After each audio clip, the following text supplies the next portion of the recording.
இருக்கீங்க? நல்லா இருக்கீங்களா? நீங்க அழைக்கப்பட்டவர்கள், வானத்தின் பூமியை உண்டாக்கின தேவனால் அழைக்கப்பட்டவர்கள். ஆண்டவர் எதுக்காக உங்களை அழைத்திருக்கிறார் தெரியுமா? அதை நீங்க கேள்விப்பட்டா, அதை அறிந்து கொண்டா நீங்க சந்தோஷப்பட்ட களி கூறுவீர்கள்.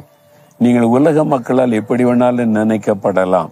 ஆனா ஆண்டவருடைய பார்வையில நீங்கள் அழைக்கப்பட்டவர்கள் என்று வேத வசனம் சொல்லுகிறாரு. யார் உங்களை அழைத்தது? உன்னதமான தேவன், வானத்தை பூமி உண்டாக்கின தேவன் என் மகனே என் மகளே என்று உங்களை அழைத்திருக்கிறார். எதற்காக தெரியுமா? 1 கொரிந்தியர் 1:9 இயேசு கிறிஸ்துவுடனே ஐக்கியமாய் இருப்பதற்கு உங்களை அழைத்த தேவன் உண்மை உள்ளவர். உங்களை அழைத்தது தேவன், மனிதன் அல்ல. ஆண்டவர் உங்களை அழைத்திருக்கிறார். இப்போ ஒரு இன்டர்வியூக்குன்னா அவங்க இன்டர்வியூக்கு கூப்பிடுவாங்க, என்னை இன்டர்வியூக்கு அழைச்சிருக்கிறாங்க, அதனால நான் போகிறேன் அப்படின்னு சொல்லி நீங்க போவீங்க. அது ஒரு பெரிய சந்தோஷம், இந்த கம்பெனிலிருந்து என்னை அழைச்சிருக்கிறாங்க அப்படின்னு. அல்லது ஒரு பதவியில் இருக்கிற ஒருவர் உங்களை பார்க்க அழைப்பு கொடுத்து, அவங்க என்னை கூப்பிட்டு இருக்காங்க, அவங்க என்னை அழைச்சிருக்கிறாங்க, உங்களை பார்க்க போறேன் அப்படிலாம் சொல்லுவோம். ஆனா இங்கே உங்களை அழைக்கிறவர் யாருன்னா, வானத்தின் பூமி உண்டாக்கின தேவன். நீங்கள் அவரால் அழைக்கப்பட்டவர்கள். அவர் உங்களை அழைச்சிருக்கிறான, இவ்வளவு நீங்க பாக்கியவான்கள், பாக்கியவதி தானே. பிறகு எதுக்கு நீங்க கலங்கணும்? அது எதுக்கு அழைச்சிருக்கிறாராம்? இயேசு கிறிஸ்துவுடன் ஐக்கியமாய் இருப்பதற்கு அவர் அழைத்திருக்கிறாராம். அப்போ இயேசு கிறிஸ்துவோட இனிமையான ஒரு வாழ்க்கை, அவரோடு ஐக்கியப்பட்டு வாழ்கிற வாழ்க்கைக்கு தேவன் நம்மை அழைத்திருக்கிறார். அப்போ இயேசு கிறிஸ்து என்கிற அற்புதமான ஆண்டவரோடு நீ எப்பவும் ஐக்கியப்படுவது என்பது சும்மா வந்தோம், சாமி கும்பிட்டோம், இயேசு கிட்ட ஜெபிச்சோம் போனோம் என்பது அல்ல. அவரே சொல்றாரு, நான் உன்னை விட்டு விலகுவதும் இல்லை, உன்னை கைவிடுவதும் இல்லை என்று.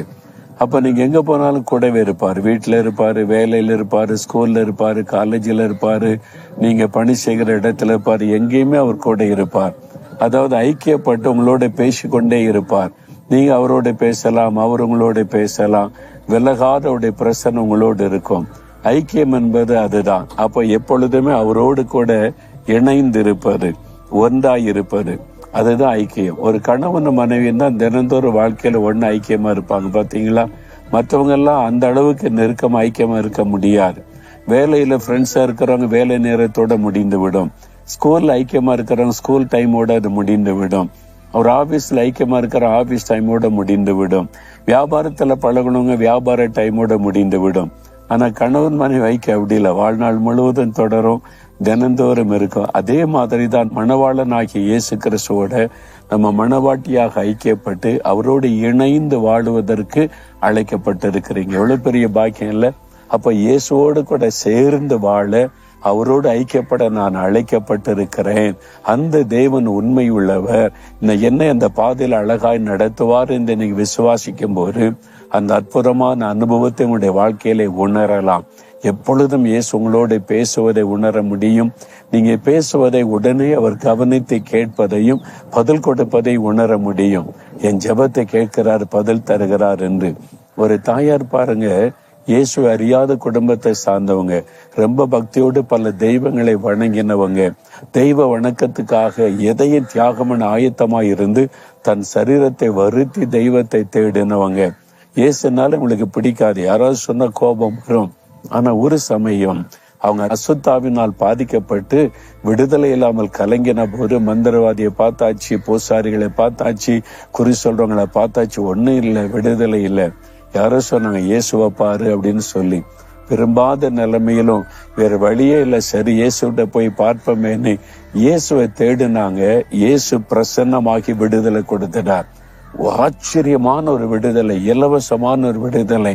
இவ்வளவு பணம் செலவு பண்ணி யாரும் எனக்கு விடுதலை கொடுக்க முடியல, இயேசு இலவசமாய் விடுதலை கொடுத்துட்டாருன்னு. அதன் பிறகு ஒரு நாளைக்கு 2.5 மணி நேரம் காலையில ஜெபம் செய்வாங்களாம். அவன்கிட்ட கேக்குறாங்க, எப்படி 2.5 மணி நேரம் அவங்களால ஜெபிக்க முடியுதுன்னா, நான் ஜெபம் பண்றது என்னது, அவரோடு பேசுகிறேன், அவரோடு பேசுறேன், அவர் என்னோடு பேசுகிறார். பேசக்கூடிய தெய்வம் இயேசு. இப்படி ஒரு கடவுளை இத்தனை வருஷம் அறியாம போயிட்டேனேன்னு நான் வருத்தப்படுகிறேன். அவர் பேசுற தெய்வங்க, ஏன்ட்ட தினம் பேசுறாருங்க. நான் ஜெபிக்க வேண்டியதை பேசுகிறார், நான் செய்ய வேண்டியதை சொல்லுகிறார், நான் கேள்வி கேட்டா பதில் தருகிறார். இயேசுவோட நான் வாழ்கிறேன்னு சொன்னாங்க. அதுதான் கிறிஸ்தவ வாழ்க்கை. அவரோடு இப்படி ஐக்கியமாய் இருப்பதற்கு நாம் அழைக்கப்பட்டிருக்கிறோம். நீங்க அழைக்கப்பட்டிருக்கிறீங்க. பேருக்காக கடமைக்காக போய் ஒரு நேரம் ஜெபம் பண்ணிவிட்டு வருவதல்ல, எல்லா நேரமும் இயேசுவோடு இணைந்து வாழ்வது. உங்களை அர்ப்பணித்துக் கொள்றீங்களா? அவர் உண்மை உள்ள தேவன். உங்களை அழகாய் நடத்துவதற்கு அற்புதமான உண்மை உள்ள தேவன்.